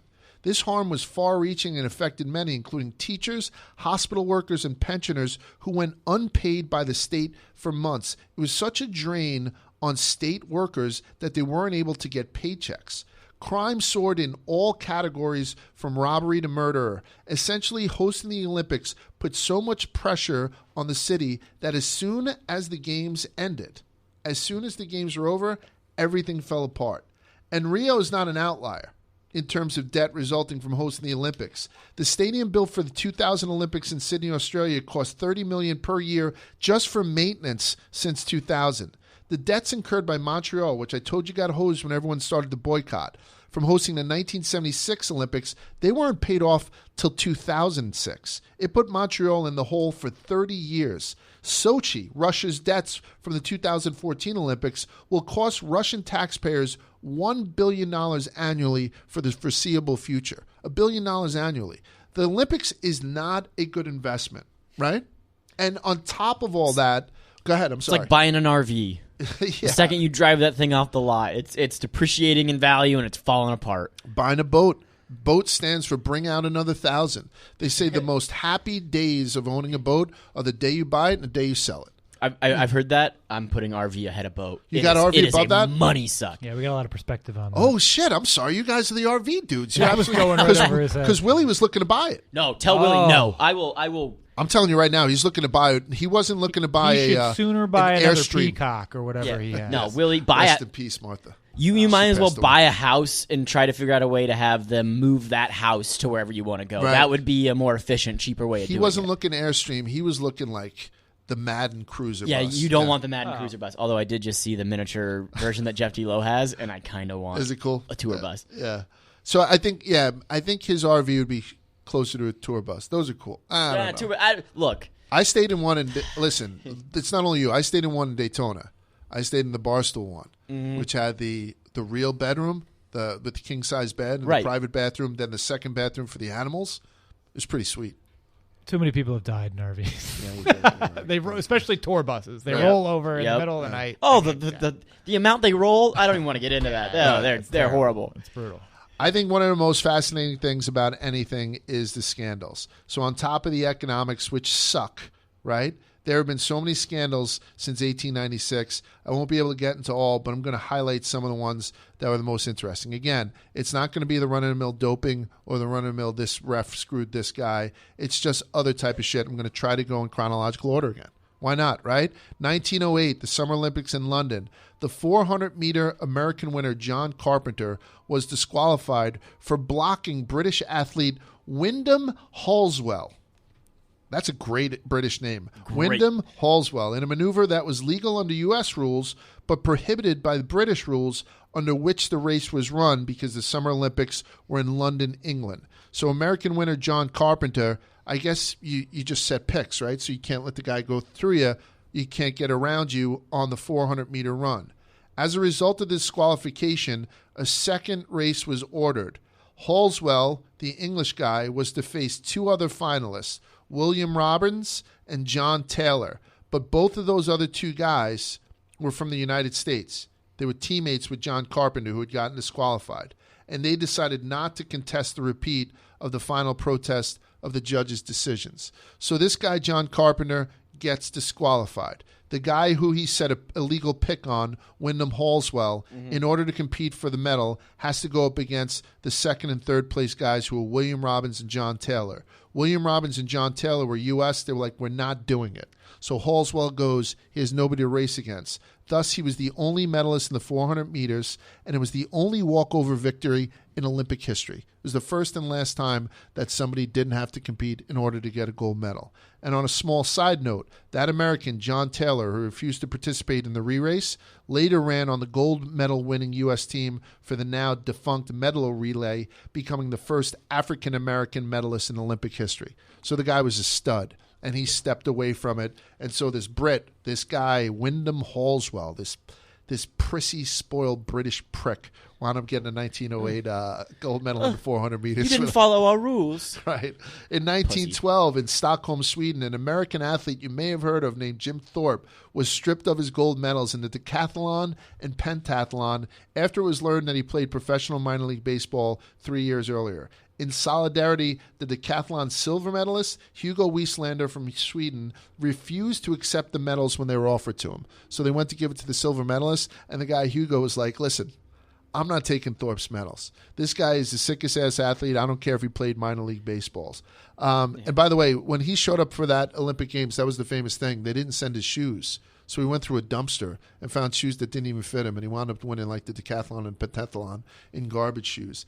Those gold medals that were taken away from him in the decathlon and pentathlon in 1912 were restored to Thorpe's children in 1983, and that was obviously 71 years after it happened. It was also 30 years after Jim Thorpe passed away. Jim Thorpe's a guy who doesn't get enough credit. Maybe he does, but I didn't do any more legwork. I think he gets credit, but it's kind of in that early 1910s where there's not much Jack film of him, shit. and you don't really have pictures, really. 100%. A ton of them. There was no cloud. Yeah, you can't shoot it off to the cloud. You can't stream them. I can't. 1920 Olympics were held in my favorite place again, Antwerp, Belgium. However, Antwerp wasn't the place. Budapest was initially selected to host the games, but because of the Austro-Hungarian Empire and their ties to Germany in World War I, the French-dominated International Olympic Committee transferred the games to Antwerp instead. So even though I like saying the word Antwerp many, many times, Budapest, some people call Budapest, I'll call it Budapest, was originally supposed to do it. As I mentioned before, the 1920 games, Austria, Bulgaria, Germany, Hungary, and Turkey were not invited to them, being the successor states of the Central Powers, which lost World War I. So Antwerp got it because Budapest had some ties. 1936. We love 1936, right, because it was held in Berlin. This is a story of somebody who competed in 1936. Tell me how you feel about her, Fibs. Her name was Helene Julie Mayer. Already love her. She was a German-born fencer who won the gold medal in 1928 in Amsterdam. She competed once again for Nazi Germany in 1936. Did I say I love her? I was, what? Yeah. So she was a Nazi. She wasn't a Nazi, by the way. Oh. She competed for Germany in 1928. She won the gold medal. 1936 rolls around. She's going to compete for Germany again, despite being forced to leave Germany in 1935 and resettle in the United States, all because she was Jewish. And she wound up coming back and competing for Nazi Germany. I don't know how I feel about that. She'd been called the greatest female fencer of all time, but her legacy remains clouded. At the Olympics in Berlin, again, where she was the only German athlete in 1936, she was the only German athlete of Jewish origin to win a medal. She gave the Nazi salute during the medal ceremony. I don't know why I decided to do a Nazi salute there. I'll take it right back. Camera going. I apologize. Later, it was said the gesture might have protected her family that was still in Germany in labor camps, but still consider her a traitor. It's a great story. It is an absolutely great story about her. I think she wound up coming back and winning the silver medal in those second games in 36. But a lot of people call her a traitor because she got kicked out of Germany for being a Jew and then coming back and competing for Nazi Germany.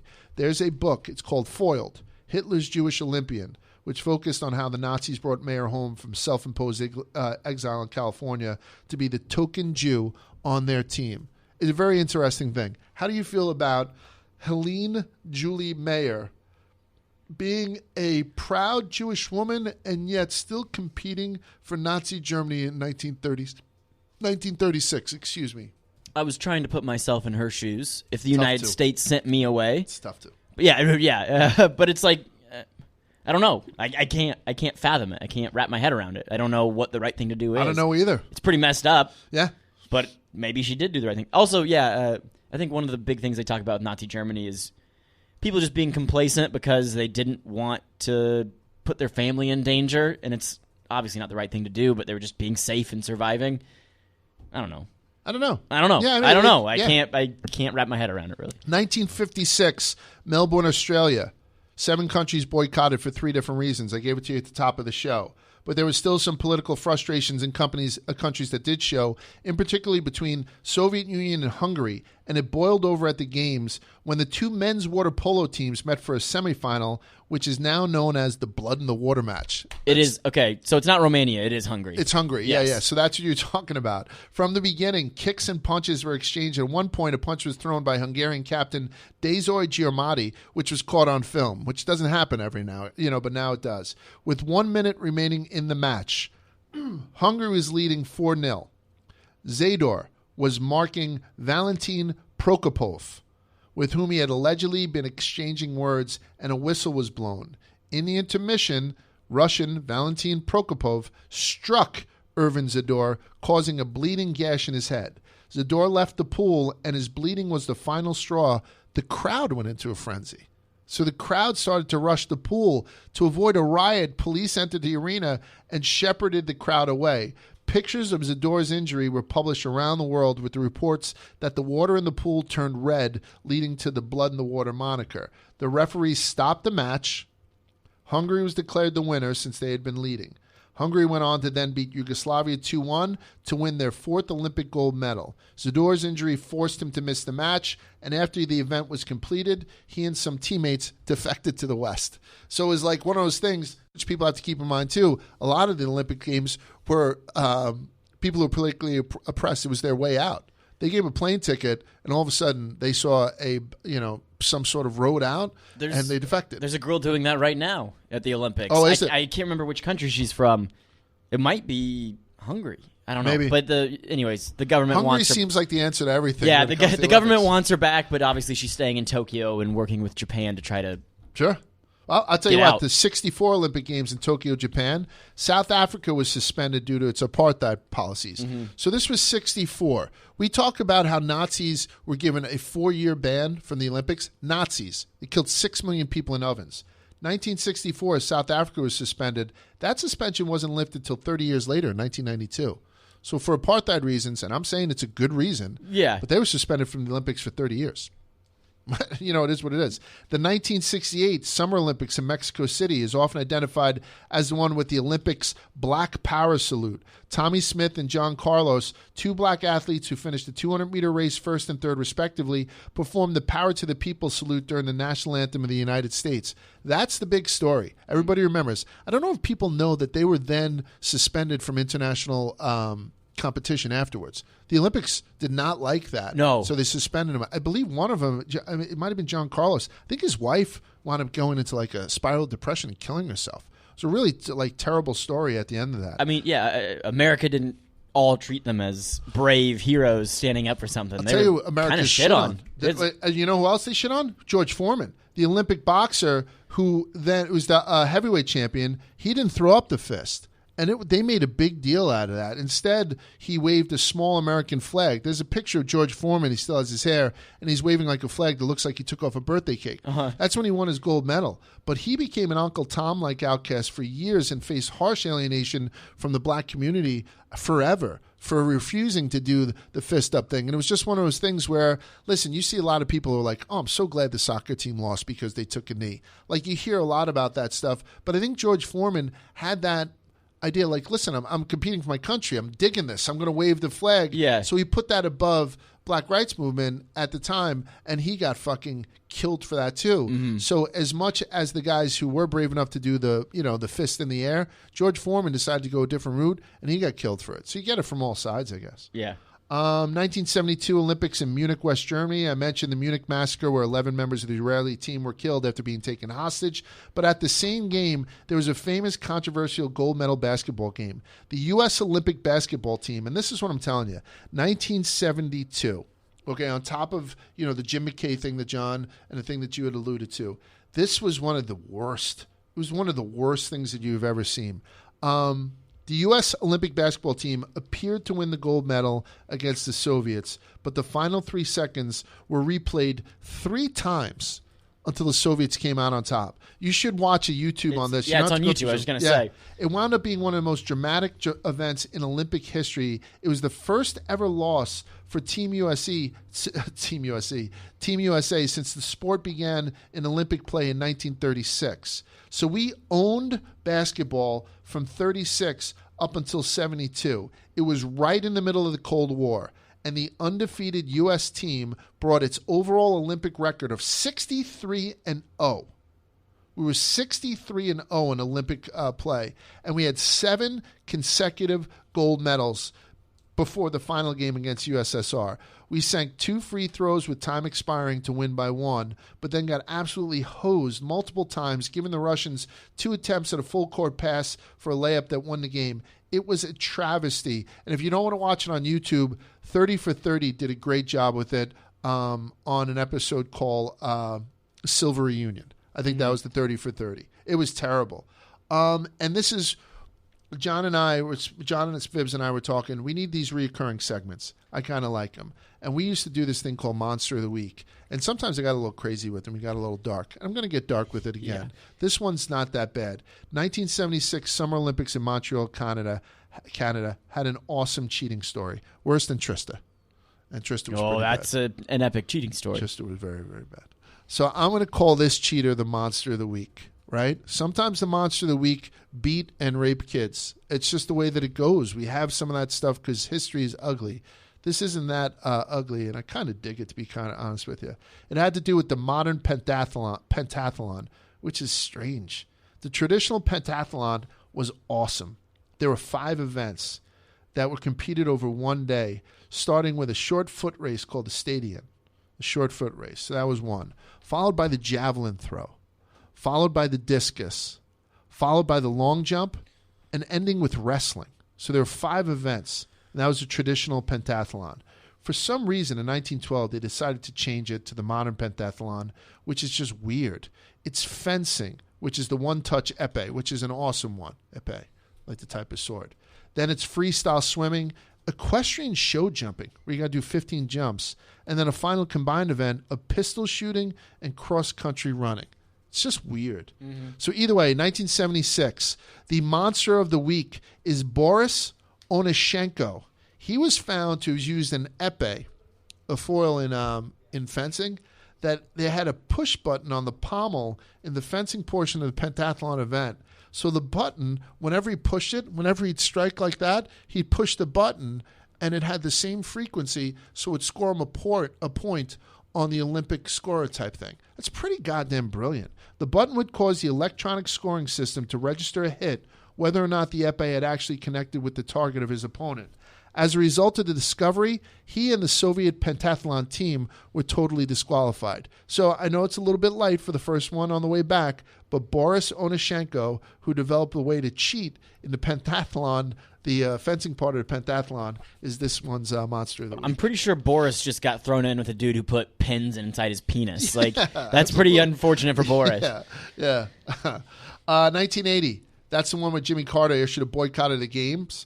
It was the protest to Soviet invasion of Afghanistan, but it's also known as the Chemist Games. Mm-hmm. That's the one. Like I was telling you how 88, a bunch of people, 1980, everybody was pretty well drugged up.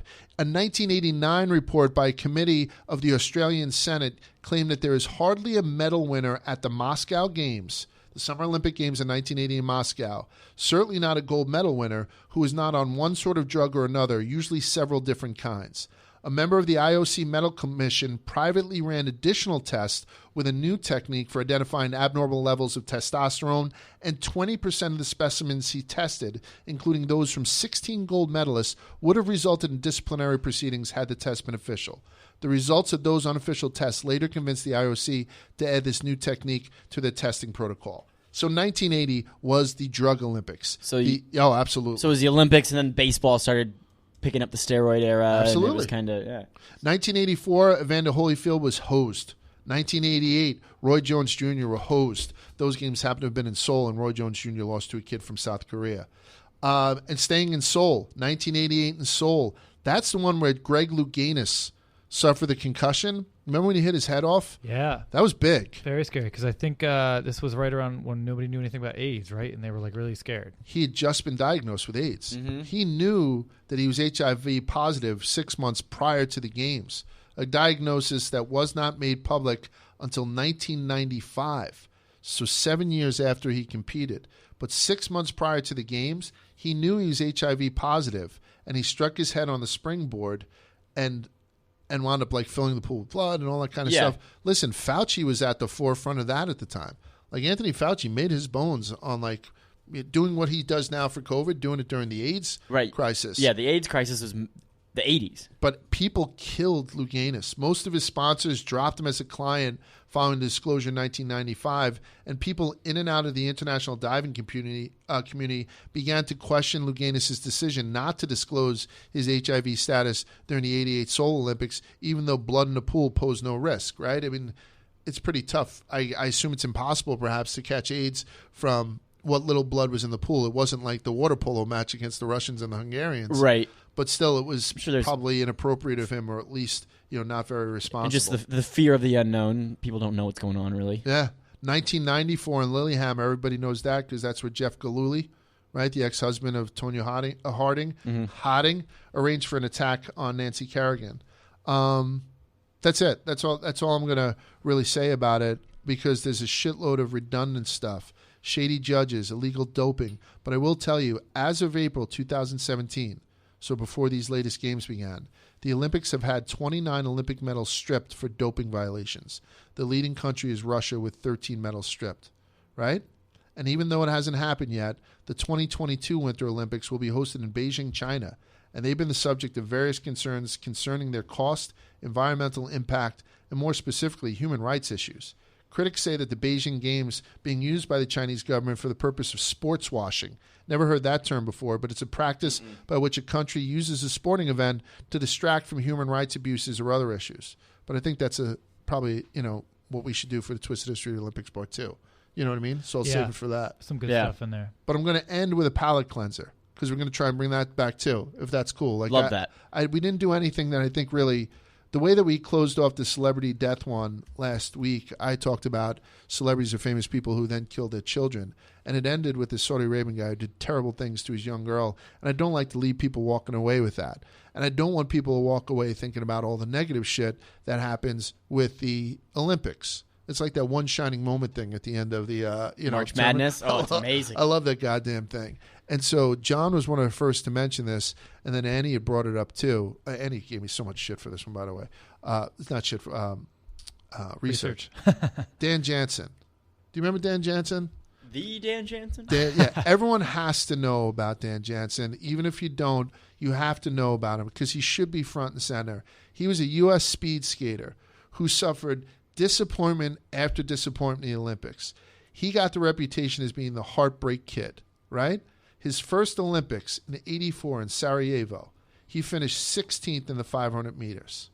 4 years later at the '88 Olympics in Calgary, so '84 Sarajevo, '88 Calgary, he'd won the World Sprint Championships a week later, and he was a gold medal favorite in the 500. Yeah, so he competes in two events, the 500 and the 1,000. So for each of these games that Lars is going to go through, he has two chances to not only win gold, but to medal. Yeah. And he's a tremendous, and when he was 19 in that first one, he finished 16th, so he was really young. So everyone was like, wow, this guy's got a great career ahead of him. Mm-hmm. Well, so he finished 16th in the 500. Mm-hmm. But I should say, like John said, 500 and 1,000, that first year in 1984 Sarajevo, he was a fraction of a second from taking home the bronze. Yeah, he finished fourth in the 500 and 16th in the 1,000. So at 19, it's like, wow, this kid can fly. He was an up-and-comer. So then you go 4 years later in Calgary, he had just won the World Sprint Championship a week before the Olympics began.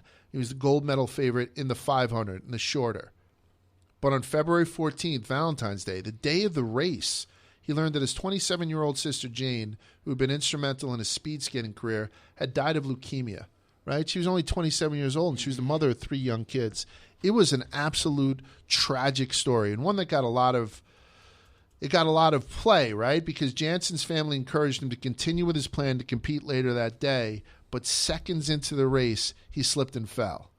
Several days later, he competed in the 1,000-meter race, and after a record-breaking start, he fell again. He falls twice. after the day his sister dies, and then in his next thing, he falls again. And it's just these pictures of him sitting on the ice, the stud. And it's a heartbreaker. He's got this human interest story, and he's a heavy favorite. Yeah. Not only to medal, but to win gold. And then he falls twice, doesn't even medal. Yeah. At the so we'll go another 4 years out. So 1992 Olympics in Albertville, France, Jansen again went home disappointed, finishing 4th in the 500 meters and 26th in the 1,000. So he shit the bed in 1992, so it didn't look like he was going to get it back. Yeah, I think this was about the time where it's a mental thing. It's between your eyes. The yips. And it's amazing to look at the rest of his stats. He's so good outside of Olympic competition. He was the first man to break 36 seconds in the 500 meters, despite all this Olympic heartbreak. He's crushing it. He's making tons of money. Right. At this point, I think he's married. He's got a family, and it's just so it goes on. I don't know the story. There's a slight left turn before you get to the final here. Yeah. I don't know why the 1992 Olympics are in Albertville, wherever the fuck that is. I think Canada. France. Whatever. Yeah. But I guess they did. Is this where they wanted to purposely reset it? Because it's 1994 after 1994, he won his second World Sprint Championship. Only 2 years later. I don't know what. It's possible that the Olympics made the decision to reset it and get off of the between Summer Albertville Olympics. And Lillehammer. I think they were like, we got to get off the same Summer Olympics year. So okay, that's just my guess. But. Yeah. So what John's point is, in 1992 they competed in Albertville, France.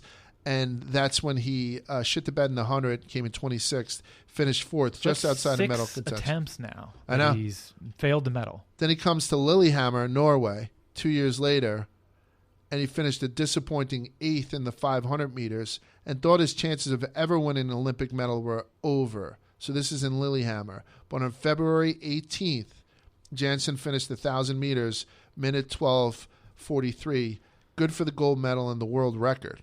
In what became a memorable Olympic moment, Jansen took a victory lap around the ice. This was awesome. And he was carrying his daughter, Jane, who was named after his sister. And that's one of those things that I think people should keep in mind, at least on their last thought when they think about the Olympics, because they did do some shit on it, a little bit. For sure. I'm looking at the picture of him sitting on the ice, upset that he fell, devastating, and then the pictures of him with his daughter. Yeah. Great. And the daughter is named after his late sister, which is just incredible. Awesome. Yeah, it's an all-time reaction. Yeah. So he's a palate cleanser, Dan Jansen. He's one of the Olympic heroes and whatnot, so it's a good way to go out. So that's it. That's it for the Twisted History of the Olympics. Thank you, 3 Chief, for being the presenting sponsor. Thanks, Vibs, for sitting in as co-host. Johnny, for everything you do. And obviously, St. Anne at home, putting together stuff for us. Everybody, if you get a chance, follow us on @TwistedHistory on all the socials. And if you go to the store, we still have a couple things for you guys to buy. But outside of that, we will see you guys next week on Twisted History. All right, guys, don't go anywhere. We actually have a little bit extra with you. It's Straight and Narrow, me and Patty. We're going to be cross-promoting with the Out and About Twisted History mashup that everyone's been asking for. Stay tuned.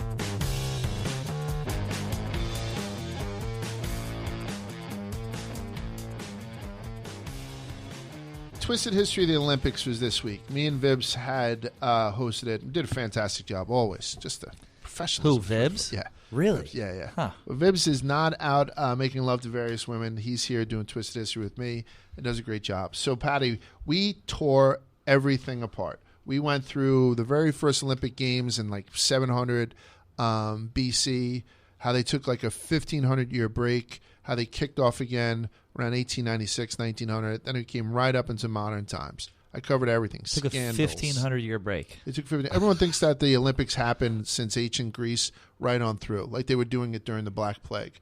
So it's just not true. So they took a 1,500-year break, the Olympics, a breather, if you will. It was actually made illegal by a Roman emperor at some point. So we covered everything. What I want to do with you and what we were talking about on Out and About when I hosted last week is some sort of cross-promotion. There's always something about history that's gay. There's always something about it. I find it all the time. Last week with the celebrities' parents murdered, I thought it was interesting when Eddie Murphy picked up the transgender hooker. Like there's always something that I find like that is something that I talk to you about. And then conversely, when you did something on Dolly Parton, you know that I'm a stan. I'm a simp. You do stan queen. I'm a simp for Parton. Are you simp? Is that the right word? You I don't simp know. for her? I don't know. What's simp actually mean? Something. I don't know. Simp I think that's definition. Is it an acronym? Yeah, it means I might even be a cuck. you're definitely a cuck. Dolly Parton It's like cuck. something for mediocre pussy. Oof. I don't know. But Dolly Parton has a fantastic She puss. does, absolutely. You want me to talk to you about this, Shed, or what? I got want some you to facts. talk to me about the Olympics from a gay person's perspective. Well- because you're gay. No, but I think it's kind of Cut cool. it. So Cut it this out. is straight and narrow, right? Straight and narrow. This is a cross promotion between Out and About and Twisted History. What do you got for me as far as Olympics? Here's what I got. All right, Go. last week, we had 170 out Olympians out of 11,000. Out of those 170, only 8 are gay males. If all 170 were a team, they would rank. Wait, there's 170 gay Olympians and only 8 of them are male? We got lesbians large. Wow. We got a lot of big hulking lesbians. Did you see that woman, Raven Saunders, who was the shot putter? She goes by Hulk. She calls herself the final boss of lesbians. Wow. She just, I swear to God, look this woman up. She did a shot put and then she started twerking. And she I wears saw a her. Hulk mask, the big black lady. Right, yeah. Unbelievable. If moving in prematurely into a relationship was an Olympic sport, lesbians would take gold. Yeah. But they're doing well regardless. So if all the gay people in the Olympics were on a team, they would rank 14th amongst all teams for medaling. But that's not why I'm here today. What I was thinking of there are a lot of sports that are very homoerotic, and I thought what should happen is that gay people should take back some sports. There should be some sports that are only for gay people. So I came up with a list and a criteria of what will make a sport gay and why it should belong to us. So the 3 criteria to make a sport gay is precision, pageantry, and a level of eroticism. Okay. So I'm going to list out a couple of sports. You give me their thoughts, and then I'll list out some gay athletes within those sports. Okay. Number 1 this year, and there's 7 gay people competing in it, equine. That's very sexy. It's very sexy. It's very gay. There's some Mr. Hands. Shout out. We did a Twisted History on Mr. Hands, of course. There is there's a level of pageantry to it, right? 100%. Riding it's a horse. prancy. Yes, it's very prancy. keep going. This is what we're digging out right now. Right. What else? There's a level of precision to it. 100%. You have to. I mean, you are riding on something that is bigger than you, right? So you're you're a power top. You're a power to top this on the horse for all intents and purposes, and you are taking it through essentially the biggest catwalk ever, right? Yeah. I don't know. I'll give you the equine. All right, you'll give me the equine. Your equestrian is now officially gay. I mean, arguably, they don't go with enough pageantry. It's a little conservative, isn't it? But when they braid the horse's hair, that's like next level gay. But they could go even further. There's not enough colors. I mean, they could. I think Jodhpurs, yuck. Like, what's jodhpur? Jodhpurs are the I'm an enthusiast. Hello. So those are the pants. They kind of bow out here. The assless chaps? No, the pants that you see some like steeplechase wearers wear. The Jodhpurs, they sort of bow out around the hips. They make people look hippie. Maybe you guys doing it to something like more of a clam digger with an espadrille. That's all I'm saying. Clam digger with an espadrille. It's funny. All the equine people, all these gays are from Denmark and like the Netherlands. Ooh. Catherine Dufour, Denmark. Edward Gall, and there's a lot of guys in this, Netherlands. Carl Hester, Britain. Domian Michaels, Belgium. Hans-Peter Minderhuld. I'd like to check the family history on that guy.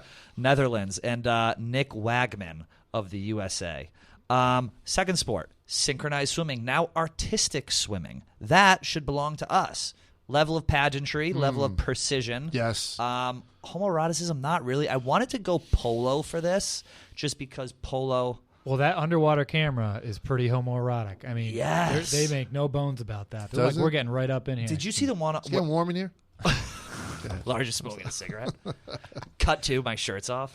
Did you see the one where they were like launched the girl? That was unbelievable. That was so fucking cool. So let's set the scene. It's team synchronized swimming, whatever it's called now. They actually put a girl artistic swimming. All you can see, it's like what part of the iceberg do you get to see? Right, you only get to see the tip, just the tip. And so you see this girl basically hovering like she's crouching on water, and then she leaps as if she's standing on some sort of pedestal. Then they cut to the underwater version. There are 7 girls underneath her paddling like the devil just to keep her up there with perfect precision, not breaking the meniscus of the pool the whole time. Totally pulled the thing off, and it was 100% convincing. And yeah, I mean, give it to the gays, right? Yeah, artistic swimming. What straight man is going to get into artistic swimming? I mean, honestly, I is like there any watching straight it. man who does artistic swimming? Even a Well, now that I think about it, I don't know if it's really a lesbian. It's very like femme artistic swimming. It's a little bit, yeah, but that's where you're going, on the one side of lesbianism, but you can have some bunch of like more of the lipstickies variety, yeah, type in there. So I'm thinking shot put when I think lesbo. Okay, I'm thinking Raven Is that Saunders. The third? Yeah. No. Shot put is not the third because you're not going to get a gay man doing shot put. No. A gay man is going to do gymnastics, which should also belong to us. And also, all gymnasts are gay, right? Yeah, I thought that was already... Can we just admit that all I'm gymnasts not are willing gay? to admit that. You're not willing to? Nope. You're taking a stand. I would like to think that there are still a couple of us left. A couple of us left. The agenda's working. I can only find one gay Olympian, Dominic Clark of Australia, one gay Olympic gymnast, which I find fascinating because all these guys are like just tiny little... I judge people just on how they look. They're twinks. Yes. No, they're muscular twinks. What's they're twunks. That? Twunks. Yeah. Okay. You're learning. Is that it's it? possible. They're twunks. Yeah, they're twunks. Nice. But that's the thing. You have to be like... I remember when I was young, I loved gymnastics, but I stopped it because I thought people would think I was gay. And here we are 20 years later. Right, and plus you're too tall. And you're plus too I'm tall too to be tall. I was gay. so good, though, when I first started. Yeah, fucking nobody can around. prove you weren't. Yeah, so was I. Go ahead. What's the next one? Next we have... diving, obviously. You have Tom Daly and then the other guy. And I also have Tyler Downs and Andrew Copabianca, who are not gay, but I wish they were. Really? Wrestling, for obvious reasons. Greg Louganis, by the way. Wait, who's this? Greg Louganis, 1988. God gets damn. on. He gets into the thing. He hits his head on the... You remember that? Hits his head on the springboard. Well, I wasn't starts born. bleeding in the pool. Doesn't mention that he was diagnosed HIV positive 6 months before that happened. Then he wound up losing all of his sponsorships and stuff. What's this guy's name? Greg Louganis. Now we're getting into the twisted history. There you go. So he bumped his head on the thing. Did he die? No, he didn't. So Greg Louganis was America's sweetheart as far as diving had gone. He was Until by they far. found out he was gay. No, he's by far the most. Literally, that's the story. Yeah. He was America's sweetheart. Then they found out he was gay. Yeah. All his sponsors dumped him. But he was spot on, favorite to win and diving and all that stuff. So he gets up there. It's more of a platform dive. I don't think it was board. Don't think it was springboard. And so he had gone and good looking guy. Greg, yeah, he was okay. But he goes and he bangs his head on the board. And then goes into the pool, and there was a bunch of blood in the water and stuff like that.